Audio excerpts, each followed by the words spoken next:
let me start off by saying this. Supernatural Bloodlines, which was set to be a spinoff in the Supernatural universe, should have been given a chance by the CW to prove itself. And even if it didn't become successful after the first season, at least it would have given us, the fans, a concept and an idea of what can be done. And you could have created other spin-offs with other characters within the Supernatural universe. Now, I really hated when an idea like this never sees the light of day. But the same execs that say things like this won't work out would be the same execs that will greenlight garbage like Batwoman, Gotham Knights, and even keep giving us seasons of The Flash. And trust me when I say this, and I'm pretty sure there are going to be some people that might disagree with me on this, but shows like that got progressively worse and worse the further they went along. Now here it is in Season 9, Episode 20, titled Bloodlines. Sam and Dean Winchester go to Chicago to investigate a series of course, grisly murders and all things that go bump in the night. But it's also brought to their attention about these 5 monster mafia families that are all vying for power for control of Chicago.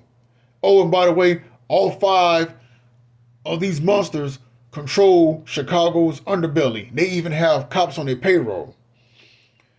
You enter another character by the name of Ennis, who is a young police officer.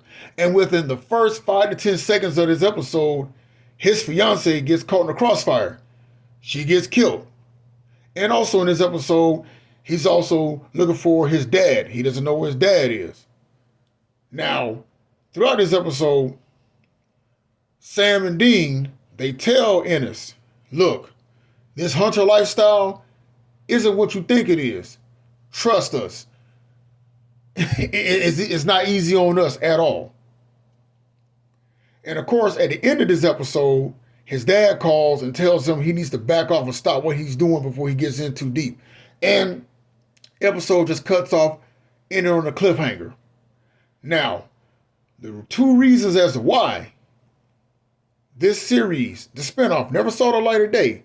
1, episode 20 was considered the lowest watched and lowest rated episode of that season of Supernatural. And 2, the CW execs wasn't even interested in it, and they thought it was a dumb idea. But like I said earlier, you gave the green light to Batwoman, Gotham Knights, and more seasons of The Flash. Just saying. In all honesty, that sounds like a pretty cool concept. Think about it. You have these 5 mafia families of werewolves, vampires, shapeshifters, sirens, and jinns, all vying for control of Chicago. And it would have been very cool if you would have seen how he would have dealt with all this. Now, it became personal because they killed his girl, and it's even more personal because now he finds out his dad's involved. Overall, I like stuff like this. And it's a doggone shame that the CW did not greenlight this at all. And tell you the honest to God truth, I really wish that Bloodlines would have been given a chance to prove itself. And like I said earlier, even if it didn't do well within its first season, at least we would have seen what this show could have, would have, and should have been capable of. Just my thoughts, just my opinion, and as always, just saying.